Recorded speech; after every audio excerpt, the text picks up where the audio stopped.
전에도 말씀드린 바 있지만 법원 판사들이 재판을 하면서 바이블처럼 보는 책은 실무제요입니다. 그 중에 하나로 가사 실무제요가 있는데요. 저는 그 집필에 참여했습니다.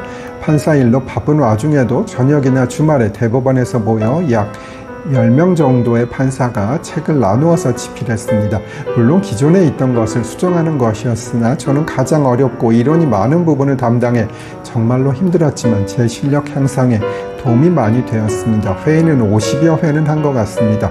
1회 회의는 한 4-5시간 정도 해서 정말로 힘들었으나 그 과정에서 공부는 많이 했고 팀원들은 정말로 친해졌습니다. 특히 지금은 대법관, 서울고등법원 부장판사 등으로 계신 많은 분들과 오랜 기간 회의를 하고 개인적으로 친해졌지요. 가끔은 그분들이 그리울 때도 있습니다.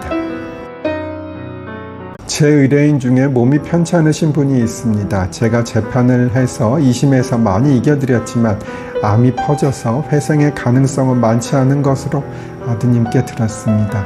제게 1심부터 대법원까지 사건을 맡겨주셨고 너무나 좋은 분일 뿐만 아니라 기구하고 어려운 삶을 살아오셔서 제가 병문안을 꼭 가고 싶었습니다.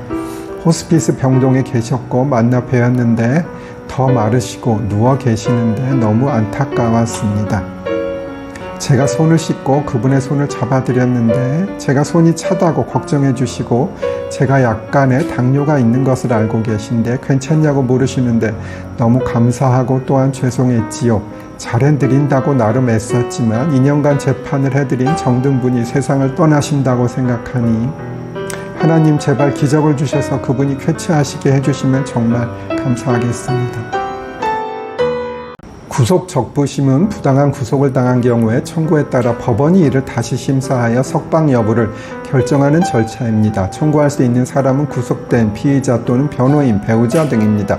구속영장을 발부한 법관은 구속 적부심의 신문, 조사, 결정에 관여하지 못하게 되어 있습니다. 다만 구속영장을 발부한 법관 외에는 일을 할 판사가 없는 경우에는 그러하지 않습니다. 이 부분을 설명드리면 제가 원주지원에 근무할 때에는 판사가 4명이 있었습니다.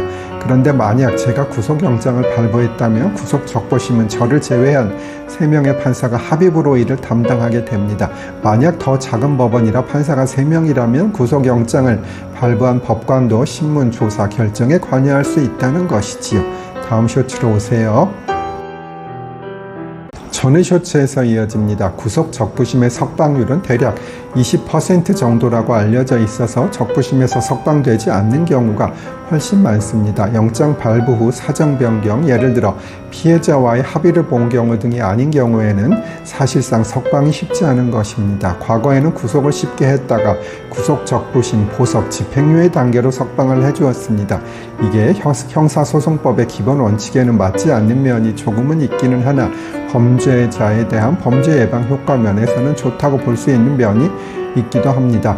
한번 구속이 되어 봐야 구속이 얼마나 무서운지 알게 되고 범죄를 저지르지 않겠다는 마음을 갖게 되는 것이지요. 반면 지금처럼 불구속으로 재판을 진행하다가 갑자기 선고일에 법정 구속되는 경우에는 피고인에게 가혹한 면이 있기도 합니다.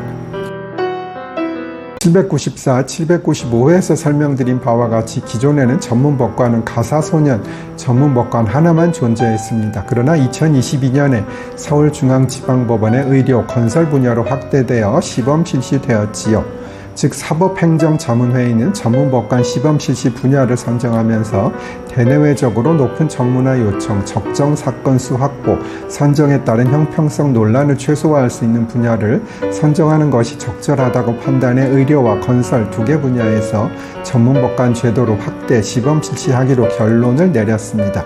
사실 의료 사건은 의료 지식이 필요하기 때문에 판사들이 재판하기가 상당히 어려운 분야입니다. 건설도 여러 가지 특이한 점이 있어서 의료보다는 조금은 쉽지만 그래도 판사들에게 어렵지요. 판사들은 사실 이것저것 하는 것이 나중에 변호사를 하는 데는 도움이 되겠지만 전문화를 하는 것이 국민들 입장에서는 훨씬 좋겠지요.